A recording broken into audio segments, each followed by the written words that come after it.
আসসালামু আলাইকুম প্রিয় ফুটবল ফ্যান্স।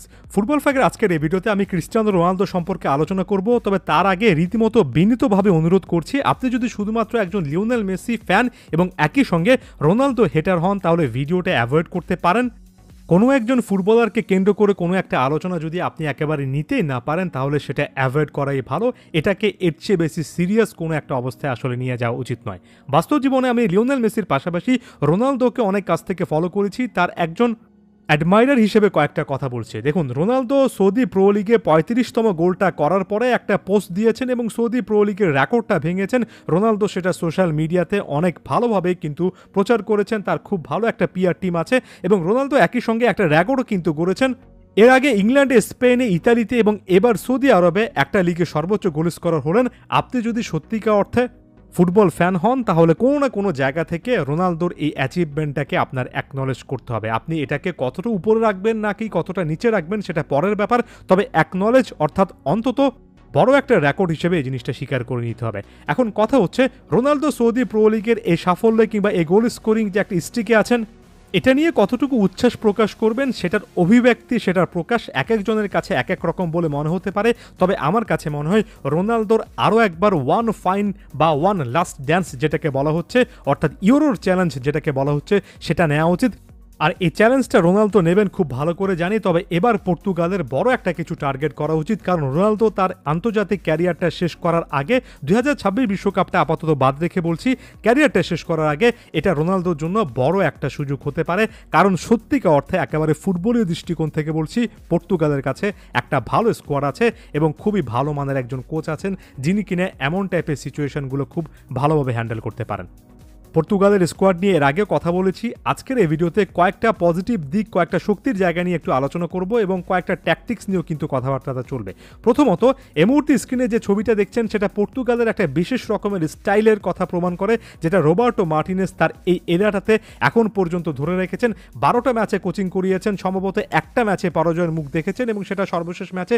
সেটাকে বাদ রাখলে ইউরোর কোয়ালিফায়ারে 10টা ম্যাচের মধ্যে 10টাতে কিন্তু আসলে পর্তুগাল জিতেছে। অর্থাৎ এখানে রোবার্টো মার্টিনেজ শুরুতে ভালো সাফল্য পেয়েছেন। এখানে যে ছবিটা দেখছেন, এখানে দেখবেন যে দুজন ডিফেন্ডার কিংবা বলা যায় যে তিনজন ডিফেন্ডার একটা লাইনের মধ্যে আছেন, একটা শেপের মধ্যে আছেন এবং মূলত পর্তুগালের রোবার্টো মার্টিনেজের এই এরাটাতে দেখা যাচ্ছে যে ডিফেন্সে 2-3জন প্লেয়ারই অনেক বেশি করে নিচ থেকে বিল্ড আপ করছেন, অর্থাৎ অনেকটুকু নিচে থেকে বল ক্যারি করছেন। পর্তুগালের ডিফেন্স লাইনে যদি এবারের ইউরোতে অনেক হাইলাইন ডিফেন্স দেখেন এবং ডিফেন্ডারদেরকে এভাবে বল ক্যারি করতে দেখেন, তাহলে খুব একটা বেশি আসলে অবাক হব না। যেমন একেবারে তরুণ একজন ডিফেন্ডার, খুবই ট্যালেন্টেড ডিফেন্ডার ইনাসিও কিন্তু গত সিজনও দেখেছিলাম যে বল ক্যারিং করার দিক থেকে, অর্থাৎ বল নিয়ে ফরওয়ার্ড বা উপরে উঠে আসার দিক থেকে যথেষ্ট ভালো মুনশিয়ানা দেখিয়েছিলেন। এরপর যদি আমরা ফাইনাল থার্ডে অ্যাক্টিভিটিতে চলে যাই, পর্তুগালের এই স্কোয়াডে দেখুন বার্নার্ডো সিলভা আছেন, ব্রুনো ফার্নান্ডেজের মতো প্লেয়ার আছেন, যারা কিনা যে কোনো একটা মিডফিল্ডে ক্রিয়েটর রোলটা প্লে করতে পারেন এবং একে অপরকে খুব ভালোভাবে কম্পেনসেট করতে পারেন। অর্থাৎ ব্যাপারটা মোটেও এমন নয় যে একই একাদশে এমন একই টাইপের অনেক প্লেয়ার আছেন যে তারা একে অপরের স্পেসটুকু নিয়ে নেবেন। এখানে একটা ক্লাসিক্যাল এক্সাম্পল হতে পারে পরের ছবিটা।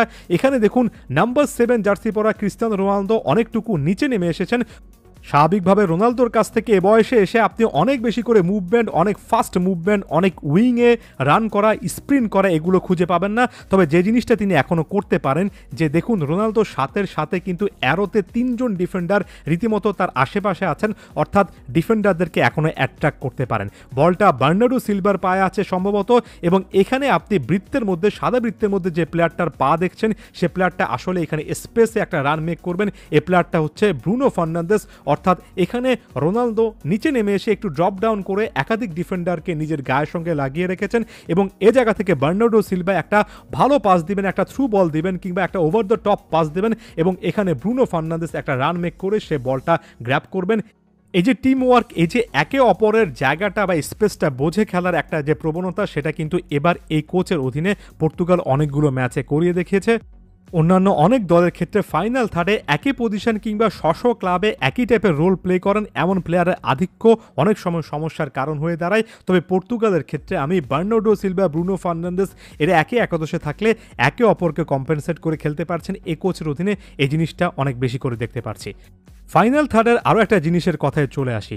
পর্তুগাল এবার ইউরোর এমন একটা দল যারা কিন্তু প্রতিপক্ষ ডিবক্স বা প্রতিপক্ষ ডেপটাকে অনেক ভালোভাবে অ্যাটাক করতে পারে। আরও সহজভাবে যদি বলি, প্রতিপক্ষ ডিফেন্ডাররা যদি ডিবক্সের বাইরে পর্তুগালের প্লেয়ার যেমন ব্রুনো ফার্নান্দেজ, বার্নার্ডো সিলভা এরা বল পান, তখন তাদেরকে আটকাতে যাবেন নাকি ডিবক্সের মধ্যে রোনালদোকে আটকাতে যাবেন, এমন টাইপের একটা দ্বৈত সিচুয়েশন এবং দুই জায়গা থেকে দ্বিধাদ্বন্দ্বে থাকার মতো একটা সিচুয়েশনে পড়ে যান এবং এই অ্যাডভান্টেজটা পর্তুগাল এবার ইউরোতে নিতে পারেন।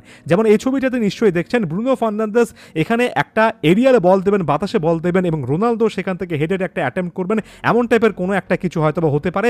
একই সঙ্গে এখানে কিন্তু ডিবক্সে আরও একজন প্লেয়ার আছেন, আবার 17 নম্বর জার্সি পরিহিত রাফায়েল লিয়াওরও কিন্তু একটু উইথ ধরে রেখে আছেন, অর্থাৎ একটু বাইরের দিকে আছেন।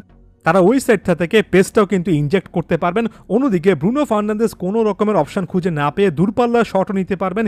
ভিতিনা নামক একজন মিডফিল্ডার আছেন, তিনিও কিন্তু ওই জায়গা থেকে দূরপাল্লার শট নিতে পারেন। বার্নার্ডো সিলভা কিংবা বাকিদের ক্ষেত্রে একই কথা প্রযোজ্য, অর্থাৎ এখানে প্রতিপক্ষ ডেপথটাকে অ্যাটাক করার তাদের ডিবক্সের সামনে যথেষ্ট অপশান আছে। নিজেরা শট নেওয়ার, দূরপাল্লা শট নেওয়ার যেমন অপশান পাবেন, তেমনি ডিবক্সের মধ্যে এখনও হেডে একেবারে ক্ষিপ্র একজন ফুটবলার হিসেবে রোনালদো যদি তার প্রেজেন্সটা বজায় রাখেন, সবসময় প্রতিপক্ষ ডিফেন্ডারে কিন্তু একটা দ্বিধাদ্বন্দ্বে থাকবেন। এই কথাগুলো অন্যান্য দলের ক্ষেত্রে প্রযোজ্য হতে পারে, তবে পর্তুগালের কাছে সত্যিকার অর্থে এবার ইউরোতে এমন একটা স্কোয়াড আছে যেখানে এগুলো ভাইটাল কয়েকটা পয়েন্ট কিন্তু হতে পারে। জাস্ট কয়েকটা ট্যাকটিক্সের কথা বললাম, এছাড়া আরও অনেক বিষয় নিয়ে আলোচনা করার সুযোগ আছে। আমার কাছে মনে হয় রোনালদো যদি পর্তুগালের জার্সিতে ইউরোতে তার বেস্ট একটা পারফরমেন্স এবার দিতে পারেন, বাকিরা যদি তাদের বেস্ট ফর্মের আশেপাশে থাকতে পারেন, তাহলে রোনালদোর যে সেলিব্রেশনগুলো সৌদি প্রো লিগে করছেন তার থেকেও বেটার সেলিব্রেশনের কিন্তু উপলক্ষ ইউরোতে তিনি পাবেন এবং সেই জিনিসটা এবার পর্তুগালের টার্গেট করা উচিত। ধন্যবাদ সবাইকে।